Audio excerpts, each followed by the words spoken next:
రాష్ట్రంలో డ్రగ్స్ గంజాయి నిర్మూలన చేస్తున్నారు పోలీసులు. ప్రతిరోజు గంజాయి స్మగ్లర్లను ఎక్కడికక్కడ అరెస్ట్ చేస్తున్నారు. ఇక హైదరాబాద్కు ఏపీ, ఒరిస్సా రాష్ట్రాల నుంచి గంజాయి, హషీష్ ఆయిల్ సరఫరా చేస్తున్న స్మగ్లర్పై నిఘా పెంచుతున్నారు పోలీసులు. చోరీలు, సైబర్ మోసాల పట్ల జాగ్రత్తగా ఉండాలని సూచిస్తున్నారు పోలీసులు. ₹1.5 కోటి విలువైన హషీష్ ఆయిల్ సరఫరా చేస్తున్న అంతర్రాష్ట్ర ముఠాను అరెస్టు చేశామన్నారు రాచకొండ సిపి సుధీర్ బాబు.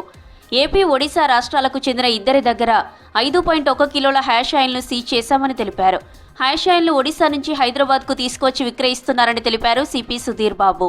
ఈ పిల్లవాడు 17-year-old బాయ్. యాక్చువల్లీ ఇతను చదువుల్లో సరిగా ఇంట్రెస్ట్ లేకుండా ఉండడం మూలంగా ఇతని హ్యాండ్లర్ ఈ దేవేంద్ర ఒరిస్సాలో ఉంటూ ఆంధ్రప్రదేశ్ బార్డర్లో తిరుగుతూ ఉంటాడు.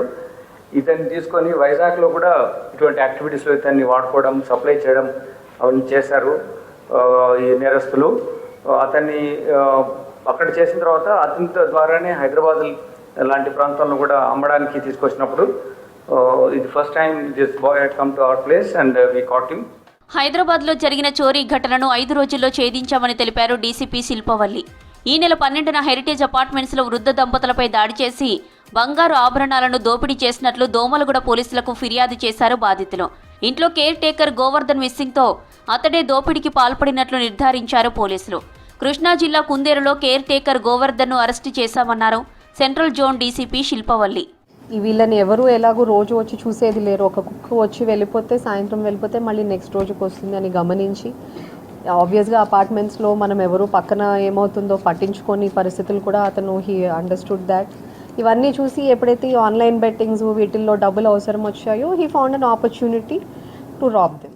ఫామ్ హౌస్, రిసార్ట్ నిర్వాహకులు నిబంధనలు పాటించకపోతే చర్యలు తప్పవన్నారు రంగారెడ్డి జిల్లా మహేశ్వరం డీసీపీ సునీతారెడ్డి.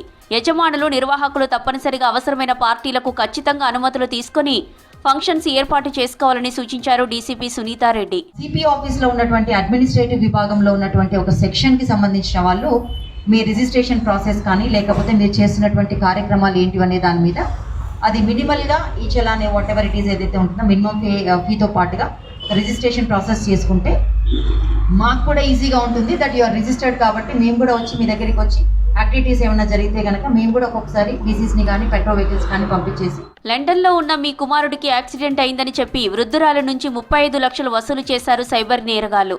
ట్రీట్మెంట్ కోసం డబ్బులు పంపించాలని నమ్మించారు.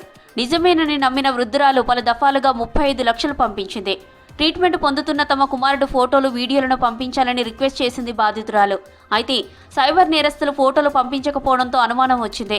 వెంటనే లండన్లో ఉన్న కుమారుడికి ఫోన్ చేసింది. లండన్లో తాను క్షేమంగానే ఉన్నానని కుమారుడు చెప్పడంతో వెంటనే హైదరాబాద్ సైబర్ క్రైమ్ పోలీసులకు ఫిర్యాదు చేసింది. బాధితురాలి ఫిర్యాదుతో పోలీసులు కేసు నమోదు చేసుకుని దర్యాప్తు చేస్తున్నారు. సైబర్ నేరాలపై ప్రజలు అప్రమత్తంగా ఉండాలని సూచిస్తున్నారు పోలీసులు. డ్రగ్స్, గంజాయి సరఫరా చేస్తే కఠిన చర్యలు తీసుకుంటామని హెచ్చరించారు.